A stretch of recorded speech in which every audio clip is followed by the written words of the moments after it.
அரசியலிருந்து எடப்பாடி பழனிசாமியை ஒழித்து கட்டும் வகையில தான் மத்திய நிதி அமைச்சர் நிர்மலா சீதாராமனும் முன்னாள் சட்டமன்ற உறுப்பினர் கருணாஸ் ஆகியோரும் வரைந்து கட்டிக்கொண்டு களம் இறங்க இருக்கிறார்கள் என்ற அதிர்ச்சி தகவலானது வெளிவந்திருக்கு.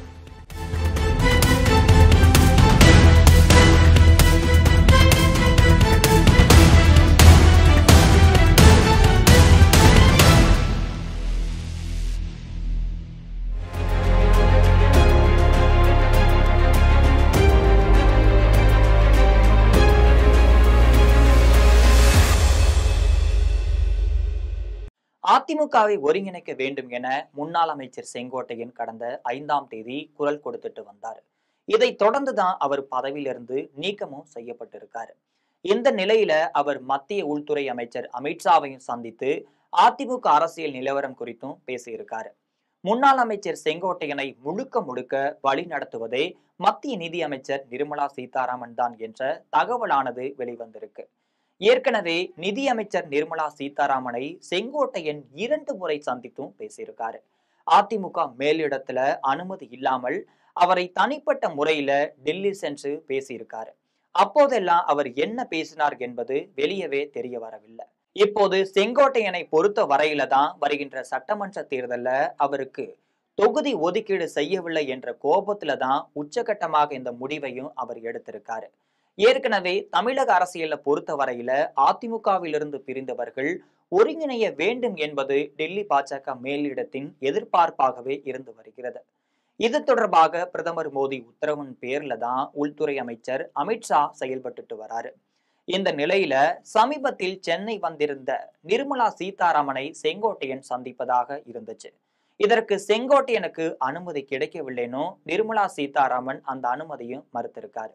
இதன் பின்னர் அவர் செங்கோட்டையனை கைபேசியில் அழைத்து சென்னையில் நீங்கள் வந்து என்னை சந்தித்தால் நீங்களும் நானும் ஒன்றாக இருக்கிறோம் என்ற விஷயம் வெளியே தெரிந்துவிடும், அதற்காக தான் சென்னையில் உங்களை நான் சந்திக்க அனுமதி தரவில்லை என்றும் நிர்மலா சீதாராமன் சொல்லியிருக்காரு. ஏற்கனவே 5ஆம் தேதி நடைபெற்ற பத்திரிகையாளர் சந்திப்பு மற்றும் எடப்பாடி பழனிசாமி தன்னை கட்சியை விட்டு நீக்கிய நிகழ்வு இவையெல்லாம் குறித்தே உடனுக்குடன் நிர்மலா சீதாராமனிடம் செங்கோட்டையன் தொடர்பு கொண்டு பேசியிருக்காரு. இதனை தொடர்ந்துதான் நிர்மலா சீதாராமன் அழைப்பின் பேரில் தான் செங்கோட்டையன் டெல்லி சென்றிருக்காரு. நிர்மலா சீதாராமன் காரில் செங்கோட்டையன் ஒன்றாக பயணித்து அமித்ஷாவையும் அவரது வீட்டிற்கே சென்று சந்திச்சும் பேசியிருக்காரு. அமித்ஷாவிடம் அப்பாயின்மெண்ட் வாங்கி கொடுத்ததே நிர்மலா சீதாராமன் தான் என்று சொல்கின்றார்கள். கட்சியை ஒருங்கிணைக்காவிட்டால் எடப்பாடி பழனிசாமியை தனிமைப்படுத்திவிட்டு செங்கோட்டையன் தலைமையில் கூட்டணி அமைக்கலாம் என டெல்லி பாஜக மேலிடம் ஆலோசனையும் செஞ்சுட்டு வருது. இதற்கிடையே ஒருங்கிணைப்பு விவகாரத்துல முடிவு கட்டும் வகையில தான் சசிகலாவை மட்டுமே அதிமுகவில் இணைத்துக் கொள்ளலாம், இதன் மூலம் டெல்லி பாஜக தொந்தரவுல இருந்து விடுபடலாம் என எடப்பாடி பழனிசாமி முடிவு எடுத்ததாகவும் தெரிய வந்திருக்கு. ஏற்கனவே எந்த நேரமுமே சசிகலா அதிமுகவில் இணைப்பு என்ற செய்தி வெளிவரலாம். எடப்பாடி பழனிசாமிக்கு எதிராக தொடர்ந்து பல திட்டங்களை செங்கோட்டையனிடம் நிர்மலா சீதாராமன் பேசியதாகவும் தெரிய வந்திருக்கு. இது தொடர்பான விஷயங்களை செங்கோட்டையனின் அடுத்த கட்ட முடிவுகளில் இருந்து நாம் தெரிந்து கொள்ள முடியும். இதற்கிடையே செங்கோட்டையன் பதவி நீக்க விவகாரத்தில் முன்னாள் சட்டமன்ற உறுப்பினர் கருணாஸ் திடீரென்று குரல் எழுப்பியிருக்காரு. அதிமுகவிலிருந்து செங்கோட்டையன் நீக்கியது தவறு, எடப்பாடி பழனிசாமி மிகப்பெரிய நம்பிக்கை துரோகி, நன்றி கெட்டவர் என்றெல்லாம் பேசியிருக்கும் அவர் கூவாத்தூரில் என்ன நடந்தது என்பதை ஆதாரத்துடன் வெளியிடுவதாகவும் கூறியிருக்காரு. கடந்த 2016ஆம் ஆண்டு முன்னாள் முதலமைச்சர் ஜெயலலிதா மறைவிற்கு பிறகுதான் அடுத்த ஆட்சி அமைவது குறித்து 2017ஆம் ஆண்டு கூவாத்தூரில் உள்ள நட்சத்திர விடுதியில் தான் முடிவுகள் எடுக்கப்பட்டிருக்கின்றன. அப்பொழுதே செங்கோட்டையன் கட்சி பொதுச் செயலாளராக தேர்ந்தெடுக்கப்படும் சூழ்நிலை நிலவியிருக்கு. ஆனால் பணப்பேரம் தொடர்பாக முடியவில்லை. எடப்பாடி பழனிசாமி தேர்ந்தெடுக்கப்பட்டார் என்றும் சொல்லப்படுது.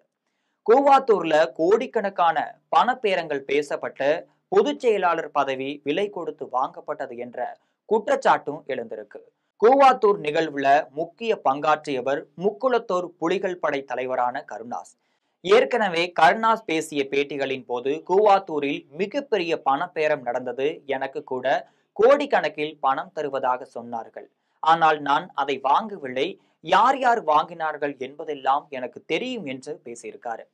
இந்த நிலையில தான் தற்பொழுது அந்த வெடிகுண்டை திரும்ப வீசி இருக்கிறார் கருணாஸ் அவர்கள். கூவாத்தூர்ல நடந்த விஷயங்களை வெளியே சொல்வது அநாகரிகமானது.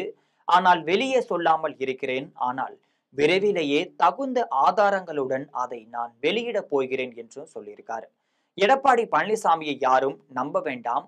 அவர் கட்சிக்கு உண்மையாக இருப்பது போல் பேசுவார் என்றும் கூறியிருக்காரு. முக்குளத்தோர் புலிப்படை தலைவராக இருக்கக்கூடிய கருணாஸ் சசிகலாவின் தீவிர ஆதரவாளராக ஒரு காலகட்டத்துல இருந்திருக்காரு. தற்பொழுது அவர் திமுகவில் இணைந்து பணியாற்றிட்டு வராரு. சமீபத்துல வெளிநாடு சென்று திரும்பிய முதல்வர் மு.க.ஸ்டாலின் மிகப்பெரிய அளவுல தொழில் முதலீட்டை ஈர்த்து வந்தது குறித்து அவர் தனது பாராட்டுகளையும் தெரிவிச்சிருக்காரு.